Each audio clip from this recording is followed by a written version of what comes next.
Remember words by reading essays. The innovation race. Good morning, everyone. Today, we are going to study a passage titled The Innovation Race. First, I'd like you to listen to the whole text carefully to get a general understanding of the story and its main ideas.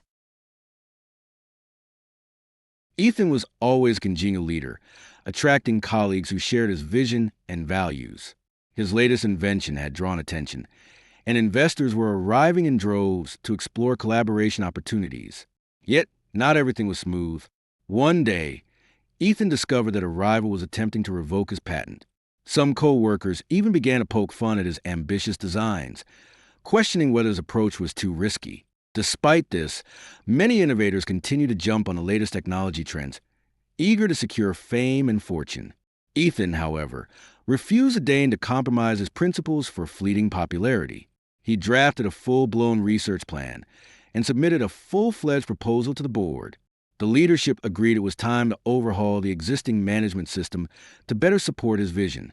During a tense meeting, a senior advisor remonstrated with Ethan about potential risks, warning him of hidden traps.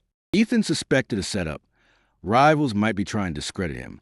Some matters were beyond his purview, but he considered expedient measures to safeguard the project temporarily. Every endeavor had its drawbacks, but careful planning could pinpoint solutions. Privately, Ethan preferred to speak above a whisper, sharing doubts with trusted allies. Together, they devised a strategy to circumvent sabotage attempts. Though lengthy, his screed of ideas impressed the board, and his innovation staggered the investors. Some critics remained underwhelmed by the plan, but its execution was redolent of the pioneering spirit that had made his previous project successful. Ethan knew the road ahead would be tough, but with a congenial team and careful strategy, he was ready to face challenges head-on. Now, let's listen to the passage again. This time, I will pause along the way to explain some key vocabulary and useful phrases. So please pay close attention and take notes if necessary. Ethan was always a congenial leader, attracting colleagues who shared his vision and values. In the text, congenial describes Ethan as a leader who is friendly, pleasant, and easy to work with. A congenial person creates a comfortable atmosphere, so others naturally feel welcomed and willing to collaborate. Does congenial only describe personality? Mostly, yes. It refers to someone's agreeable and warm nature, though it can also describe a pleasant environment. Is it similar to kind? Close, but congenial emphasizes being socially pleasant and compatible with others. His latest invention had drawn attention, and investors were arriving in droves to explore collaboration opportunities. In the text, in droves means in large numbers or in great quantities. When investors arrive in droves, it shows many people are coming at the same time, often because something is very attractive or popular. Does it always mean people? Not always. It can describe animals or things too, but most commonly people. Is it similar to a lot of? Yes, but in droves emphasizes a noticeable, often sudden large group arriving together. Yet, not everything was smooth. One day, Ethan discovered that a rival was attempting to revoke his patent. In the text, to revoke means to officially cancel or take back a right, decision, or agreement. For example, a rival tries to revoke Ethan's patent, meaning they want it legally removed. Who has the power to revoke something? Usually an authority, like a court, government, or organization. Is it the same as cancel? Similar, but revoke is more official and often used in legal or formal situations.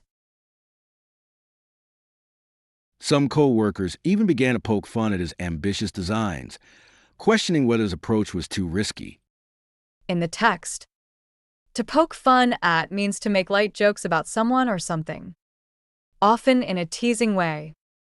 Ethan's coworkers poke fun at his designs, suggesting they find them amusing or a bit ridiculous. Is it always mean or hurtful? Not necessarily. It can be friendly teasing, but it may still offend depending on tone. Is it similar to make fun of? Yes, but poke fun at often sounds lighter and less harsh. Despite this, many innovators continue to jump on the latest technology trends, eager to secure fame and fortune. In the text, to jump on means to quickly take advantage of an opportunity or trend. When innovators jump on new technology, they adopt it rapidly to gain success or stay competitive. Does it mean acting without thinking? Sometimes it suggests speed, but not always carelessness, just quick action. Is it the same as join? Similar, but jump on emphasizes eagerness and immediacy. Ethan, however, refused to deign to compromise his principles for fleeting popularity. In the text, to deign to means to do something that one considers beneath their dignity or status. Ethan refuses to deign to compromise, meaning he will not lower himself to do something he believes is unworthy. Does it show pride? Yes. It often suggests a sense of superiority or strong self-respect. Is it always negative? Not always, but it can sound critical depending on how it's used. He drafted a full-blown research plan and submitted a full-fledged proposal to the board. In the text, full-blown and full-fledged both suggest something fully developed. A full-blown research plan emphasizes completeness and intensity, while a full-fledged proposal highlights that it is mature, complete, and ready for serious consideration. Are they always interchangeable? Often. Yes. But full-blown can stress scale or intensity more. Can they describe people? Full-fledged can, like a full-fledged member, but full-blown usually does not. The leadership agreed it was time to overhaul the existing management system to better support his vision.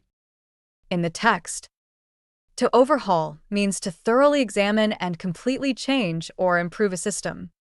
The company decides to overhaul management, meaning they plan major changes to make it more effective.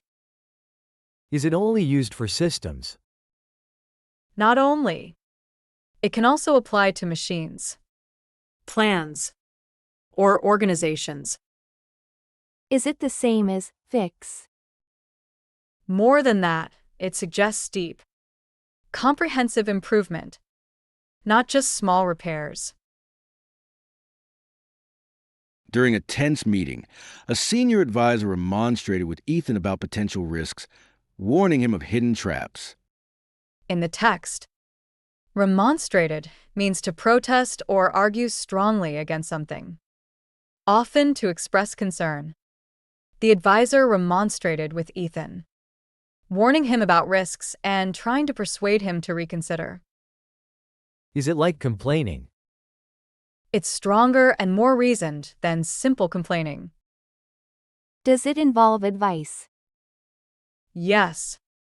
It often includes giving serious warnings or objections. Ethan suspected a setup. Rivals might be trying to discredit him. In the text, setup means a planned trick or scheme intended to deceive or harm someone. Ethan suspects a setup, meaning he thinks others may be trying to trap or discredit him. Is it always negative? In this context, yes, it suggests something dishonest or manipulative. Can it mean arrangement? Yes. In other contexts, it can mean an arrangement, but here it refers to a trap. Some matters were beyond his purview. In the text, purview means the area of responsibility, authority, or knowledge someone has.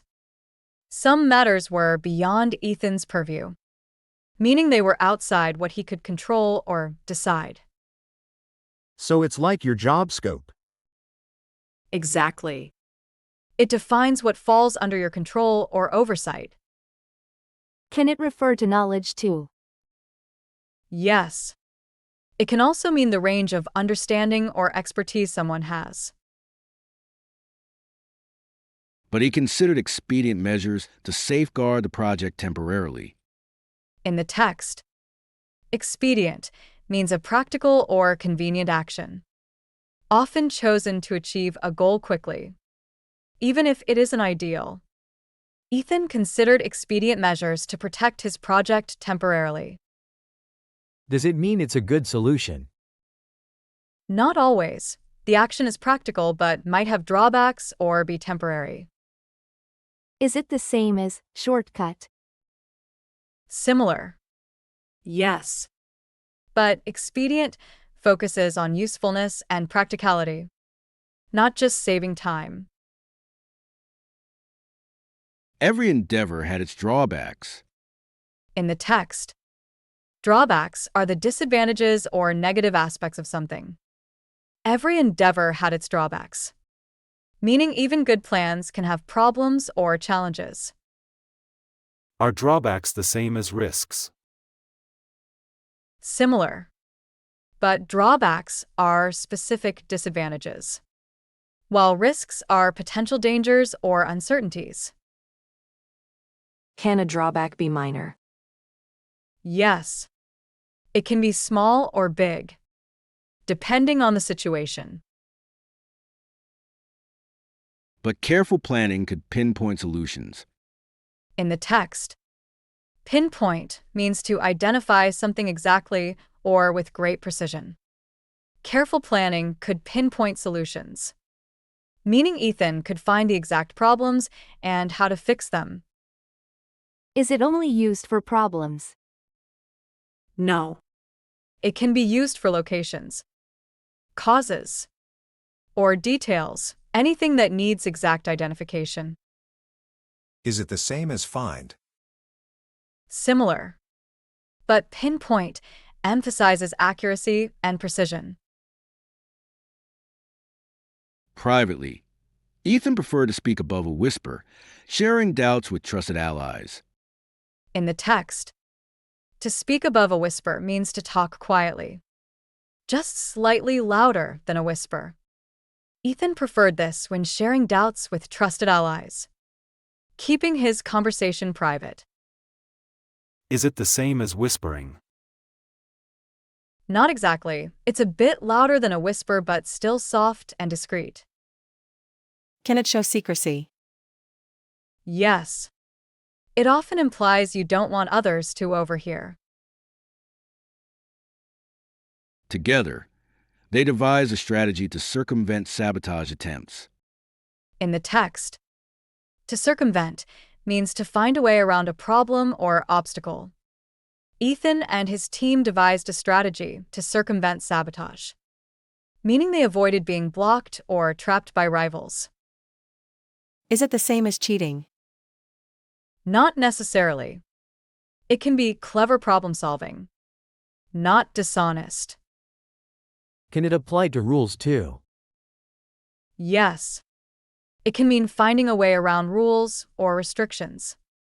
Sometimes legally, sometimes not.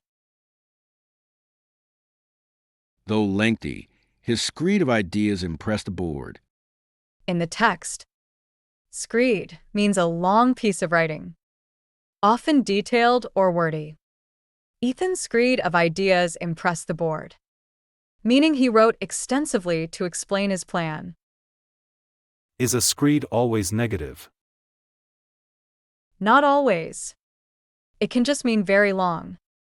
but sometimes it suggests too much detail or over-explaining. Can it be spoken? Or only written? Usually written, but it can describe a long, tedious speech too. And his innovation staggered the investors. In the text, staggered means to shock or surprise someone greatly. Ethan's innovation staggered the investors, meaning it amazed them or caught them off guard. Is it the same as surprised? Similar, but staggered emphasizes being very impressed or overwhelmed. Can it be negative too? Yes, it can describe being shocked in a bad way, depending on context. Some critics remained underwhelmed by the plan. In the text, underwhelmed by means not impressed or not excited by something. Some critics were underwhelmed by Ethan's plan, meaning it didn't meet their expectations. Is it the opposite of impressed? Exactly. It shows disappointment or lack of strong reaction. Can it be mild? Or is it strong?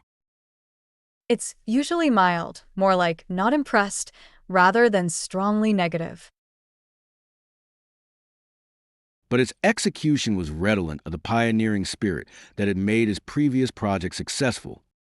In the text, redolent of means strongly reminiscent of or suggesting something. Ethan's plan was redolent of his pioneering spirit, meaning it reminded everyone of his past bold innovations. Does it have to do with smell? Originally, yes. But in this context, it's figurative, meaning it evokes memories or qualities. Can it be used for people too? Yes. It can describe anything that strongly suggests a particular style, feeling, or characteristic. Ethan knew the road ahead would be tough, but with a congenial team and careful strategy, he was ready to face challenges head-on. All right. Let's listen to the entire passage one more time. Try to follow the flow of the text and see how the vocabulary and phrases we discussed are used in context. Ethan was always a congenial leader, attracting colleagues who shared his vision and values. His latest invention had drawn attention, and investors were arriving in droves to explore collaboration opportunities. Yet, not everything was smooth. One day, Ethan discovered that a rival was attempting to revoke his patent. Some co-workers even began to poke fun at his ambitious designs, questioning whether his approach was too risky. Despite this, many innovators continue to jump on the latest technology trends, eager to secure fame and fortune. Ethan, however, refused to deign to compromise his principles for fleeting popularity. He drafted a full-blown research plan and submitted a full-fledged proposal to the board. The leadership agreed it was time to overhaul the existing management system to better support his vision. During a tense meeting, a senior advisor remonstrated with Ethan about potential risks, warning him of hidden traps. Ethan suspected a setup. Rivals might be trying to discredit him. Some matters were beyond his purview, but he considered expedient measures to safeguard the project temporarily. Every endeavor had its drawbacks, but careful planning could pinpoint solutions. Privately, Ethan preferred to speak above a whisper, sharing doubts with trusted allies. Together, they devised a strategy to circumvent sabotage attempts. Though lengthy, his screed of ideas impressed the board, and his innovation staggered the investors. Some critics remained underwhelmed by the plan, but its execution was redolent of the pioneering spirit that had made his previous project successful. Ethan knew the road ahead would be tough, but with a congenial team and careful strategy, he was ready to face challenges head-on. That brings us to the end of today's lesson. Thank you for your attention. And I hope this session helps you better understand and use the expressions from the innovation race.